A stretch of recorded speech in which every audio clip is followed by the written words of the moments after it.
California Highway Patrol, as many may well know, the CHP came under, to be charitable, a little bit of fire back in July with the videotape beating of Marlene Pinnock. Well, that set off a chain of events in the California Highway Patrol, actually a good chain of events, in the sense that the CHP and their commissioner, who we'll get to in 1 second, came down to Southern California, met with community leaders, and that just really opened up a whole area of interchange and dialogue between the CHP and many of the organization leaders here about a range of issues beyond just what we saw on the videotape.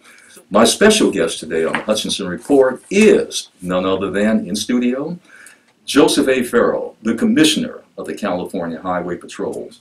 But what many people don't know, the CHP is a big, comprehensive organization. Kind of walk us through for a couple of minutes duties and functions and operations overall of the CHP that the general public might not know. The CHP was founded in 1929 under the premise of helping the state with its infrastructure to move people, traffic, and goods amongst our highway system.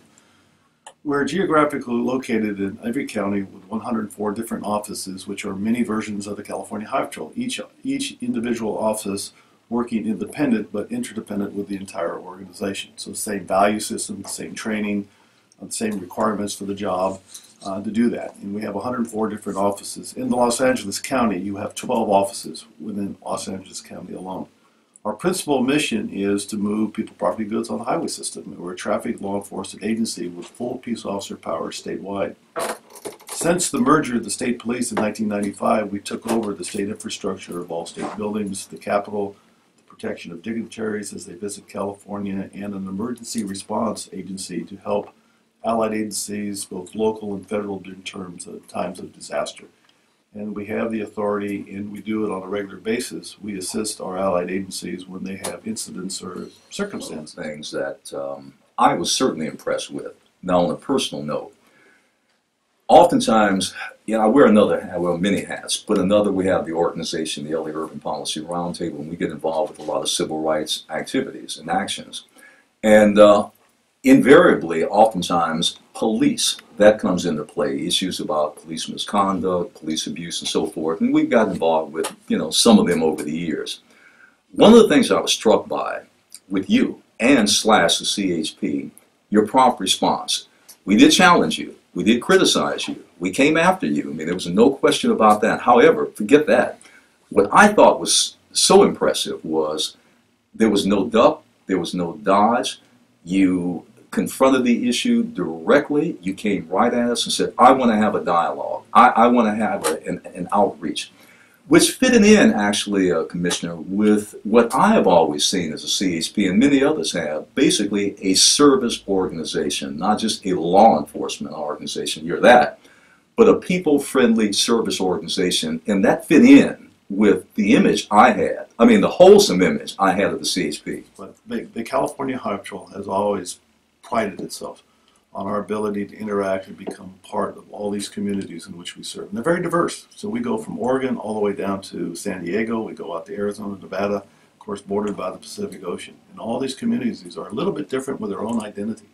And we try very, very hard to be part of all those communities. And when the Pinnock case went down, it was very disturbing to so many people. And it occurred.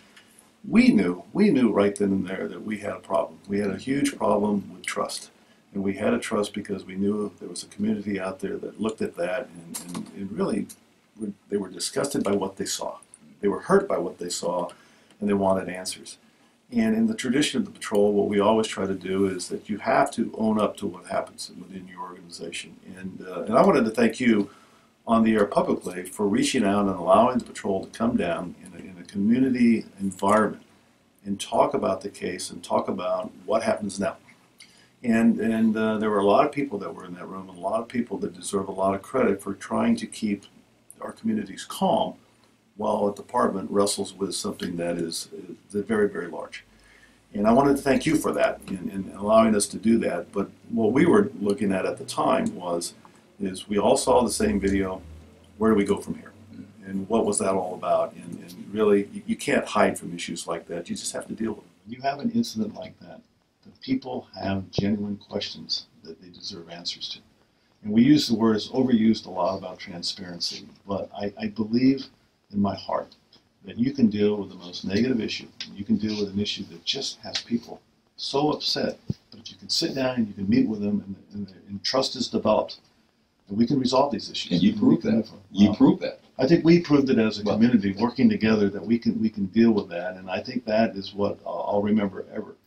The worst issue that you could ever deal with, you just have to deal with it. It's on the table. This is the adult league. We deal with these issues, and I think people respect this. I know that, if my memory serves me correct, a video was shown, at least an excerpt of a video was shown on mental health training, and we were concerned about that, the kind of training that officers got.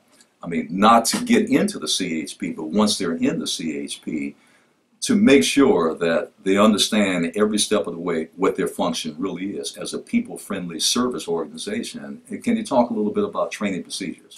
I think we realized a few years ago that we needed to do more. We are contacting a lot of people on our day-to-day activities that suffer from some form of mental illness.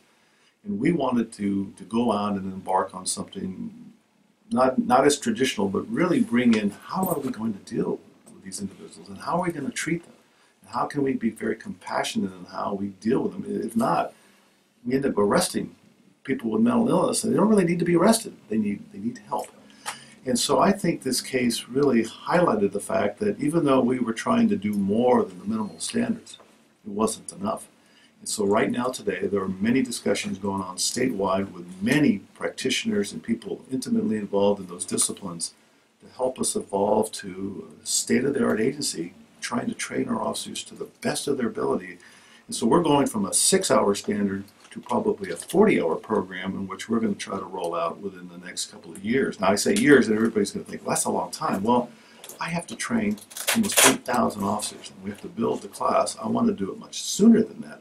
But we're certainly out of the gate, running down the field, trying to develop this class and trying to implement it. So typically on recruiting, I mean, how does that work? Especially a major effort and a major focus of your activities and energies, getting more minorities, African Americans, Hispanics, in the workforce of the CHP at all levels. A lot of times people look at the Highway Patrol and they only look at the officers in the black and white patrol cars, and that certainly is a significant portion of what we do.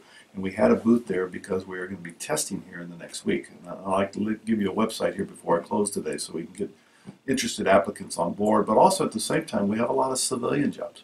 We have dispatching jobs. We have the people who inspect the commercial rigs. As you drive down the road, you'll see our scale facilities. We have people who do that. We have people who build our cars and our mechanics and help maintain our facilities, our maintenance workers. We have a lot of traditional civilian jobs where we have accountants and bookkeepers and trainers and facility managers and stuff, and we're always recruiting, trying to be diverse. We try to recruit from our local communities, and all those jobs are unknown to a lot of people.